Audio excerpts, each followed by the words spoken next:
The NBA could be heading for turmoil after a startling rumor began making the rounds. Behind the highlights, the trophies, and the carefully crafted legacies, some claim there may have been a hidden power structure influencing who rises, who falls, and who quietly disappears from the league's story. According to the speculation, the game hasn't always been decided solely on the court. And at the center of this swirling theory is a name no one expected: Diddy, sparking intense debate and disbelief across social media. Take your souls. We have the power. We decide what's hot. If we don't go, nobody goes. If we don't support, nobody supports. We control what's cool. And even that is only a small piece of the bigger picture. Because by the end of this video, you'll start seeing how some of your favorite NBA stars may have reached the heights they're at today. And trust me, the names tied to this theory aren't who you'd expect. This isn't the typical Diddy story people think they know. By now, his name is global, far beyond music. Sean Diddy Combs became a cultural force, moving through fashion, media, nightlife, and elite social circles. His influence felt everywhere. But according to long-running rumors and online speculation, there may have been a hidden side to that influence, one that few people ever saw or talked about. Some claim that behind the glamour existed a shadowy network where careers, access, and reputations could quietly shift. And if you think that kind of influence stopped at music, think again. The theory suggests it may have reached into the NBA as well.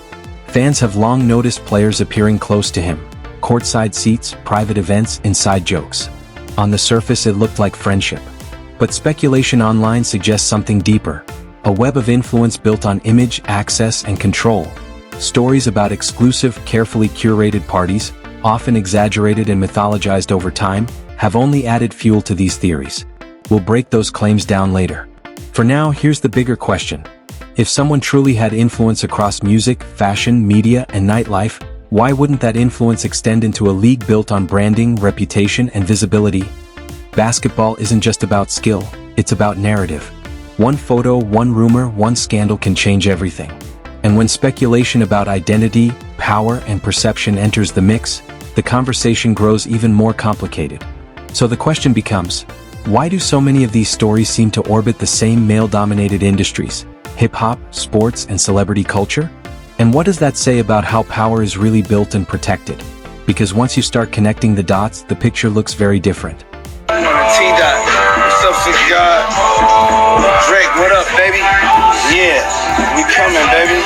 And have you seen how weird he is around dudes? This, Daddy. Where you put my bag? Daddy, I like when you scrambling and scraping for shit. No, I like that. I remember I got an invite from you once. This is true. You used to have these crazy parties, and one invite was it self-destructed. It was you talking, and so you gave the information of where the party was, and then it said this message was self-destructed. I'm very high concept. He's allegedly sending messages designed to disappear. At least that's what online rumors claim. For some people, that alone raised eyebrows. And according to those same theories, the deeper you look, the stranger it gets. Whispers online point to NBA players caught somewhere in this orbit, mysterious parties, supposed leaks, and claims that suggest the influence ran far deeper than anyone expected. Take LeBron James, for example. You've probably seen a certain clip circulating everywhere, the one people keep dissecting, replaying, and reading into. Supporters say it's nothing. Others insist it hints at something more. What matters isn't the clip itself, but how quickly speculation takes over once a narrative starts forming. And that's where this story really begins, not with proof, but with questions. Questions about access, proximity, and how easily rumors can blur the line between coincidence and conspiracy. Hey, everybody know ain't no party like a Diddy party, so. Yeah, that's what's up. Yeah. At first glance, it's easy to laugh it off. It looks strange, sure, but harmless, until people start digging. Online, fans began comparing moments, images, and appearances, asking themselves why certain things feel out of place. They point to how unusual it would seem if legends from earlier eras suddenly showed up in situations that clashed with the carefully guarded images they built over decades. That contrast is what fuels the conversation. Some clips and photos, taken out of context and endlessly replayed, have been pulled into these discussions. Screenshots circulate. Freeze frames are analyzed. Body language is dissected. To some viewers, it all feels coincidental. To others, it starts to look like a pattern. And once people believe they see a pattern, it becomes hard to unsee it. The internet has its own language for this. Terms like humiliation rituals get thrown around. ideas rooted more in conspiracy culture than verified reality. The theory goes that public embarrassment creates leverage, that image can be used as control. There's no proof of this, but the idea spreads because it taps into something people already distrust: power operating behind closed doors, and the speculation doesn't stop with one player. Fans have drawn connections between celebrity social circles, exclusive parties, and overlapping friendships across music, sports, and media. Events get linked together. Appearances get compared. Narratives form, not because facts are confirmed, but because ambiguity leaves room for imagination. That's what makes stories like this so powerful online. They don't rely on evidence so much as implication. A photo, a clip, a moment without context. Suddenly, coincidence turns into connection, and connection turns into conspiracy. I'm not here to tell you what to believe, but it's worth asking why these narratives spread so easily, and why they say as much about our relationship with fame and power as they do about the people involved.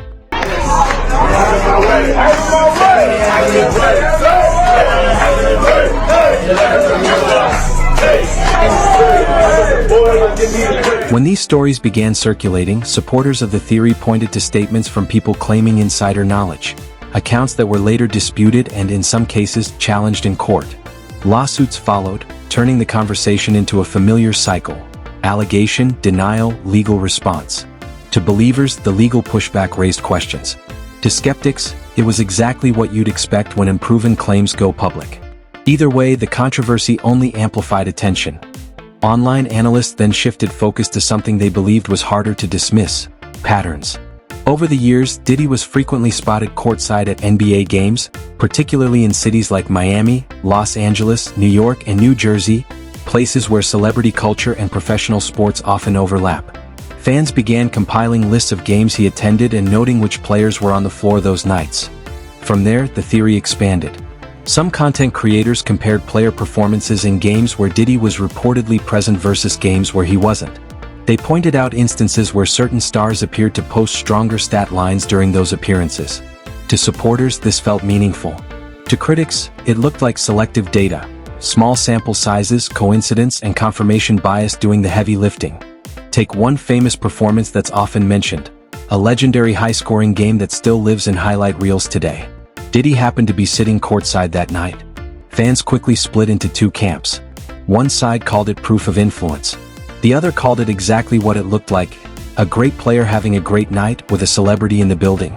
This is where the narrative becomes less about basketball and more about psychology. Humans are wired to look for patterns, especially when power, fame, and secrecy are involved. When numbers line up just enough, coincidence starts to feel intentional. When it happens more than once, stories form. And once a story takes hold, every new data point gets pulled into its gravity. The discussion doesn't stop with active players either. Former stars who transitioned into media roles have also been swept into these narratives, particularly when personal controversies played out publicly in the social media era. Clips go viral. Context disappears. Careers shift. For some viewers, it feels like confirmation. For others, it's simply a reminder of how unforgiving visibility can be once private moments become public. At this point, the story stops being about proof and starts being about perception. About how fame, access, and coincidence can blur into something that feels like design. Whether you see manipulation or randomness often depends less on the evidence, and more on how much you already distrust the system. Peter Wilson. Gabrielle Union. Dwayne Wade. But that's not even the weirdest part. Online theorists noticed recurring patterns in how celebrity parties, exclusive events, and high-profile appearances overlap with sports and entertainment circles. They point to clips, photos, and viral videos where NBA stars are courtside at parties or attending extravagant events. Some fans call them coincidences, others see patterns and start connecting the dots. The conversation often spirals into numbers and stats. Certain players' performances in specific games are dissected, with comparisons of scoring, assists, and rebounds. Did the presence of a famous figure influence their energy? Was it inspiration, hype, or just selective attention? People debate endlessly online.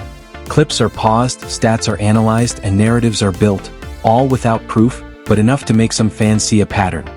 This isn't just about games. Online discussion stretches into social networks, business ties, and collaborations across entertainment and sports. Analysts, bloggers, and content creators pull together public appearances, timelines, and quotes, building sprawling theories about influence, loyalty, and reputation. And of course, every theory needs its drama. Insider accounts, legal disputes, and career highlights are all cherry-picked into the story. The key takeaway isn't what happened at any one party, game, or event. It's how narratives form when fame, visibility, and rumor collide. Small coincidences get magnified. Patterns appear. Connections are assumed. And once the story takes hold online, fans and viewers are swept up in the intrigue, whether or not there's any truth to it. In short, the web of speculation surrounding celebrities, athletes, and influencers becomes its own story, full of suspense, drama, and numbers, but grounded in the way human perception fills gaps with narrative. It's a cautionary tale about how we interpret coincidence, power, and visibility in sports and entertainment culture.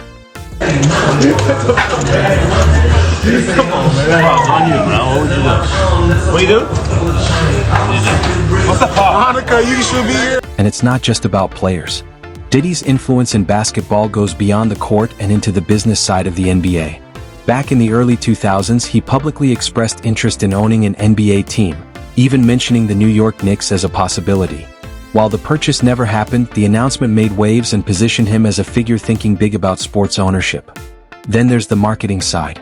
Diddy's brand, particularly Ciroc Vodka, became a prominent partner with the NBA in the 2010s, showing up in All-Star Weekend events, playoff promotions, and lifestyle campaigns. This was more than just a logo on ads. His brands were entwined with NBA culture, making him a visible presence in the league's off-court activities. All-Star weekends, celebrity events, and media tie-ins put Diddy's influence front and center, creating a bridge between music, lifestyle, and basketball. Even early in his career, Diddy was involved in co-promoting basketball-related events as part of his growing brand. These ventures were often ambitious, drawing attention and sometimes large crowds. While some events faced challenges, they also helped cement the connection between entertainment, celebrity culture, and basketball. The takeaway: Diddy's reach in the NBA has always been about presence and visibility, partnerships, promotions, and public statements, showing how lifestyle, branding, and sport can intersect in ways that amplify influence without ever touching the court directly.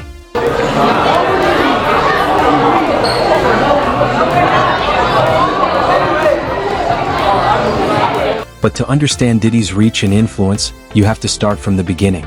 He didn't grow up with privilege. Harlem and Mount Vernon, New York, were his playgrounds, and life was far from easy.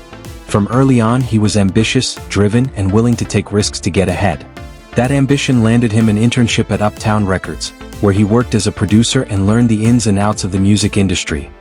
Then, in 1993, after leaving Uptown, he took a leap that few aspiring music executives ever manage. He founded his own label, Bad Boy Records. That label would go on to sign some of the biggest names in hip-hop history, including the Notorious B.I.G., and it played a central role in defining 90s hip-hop culture.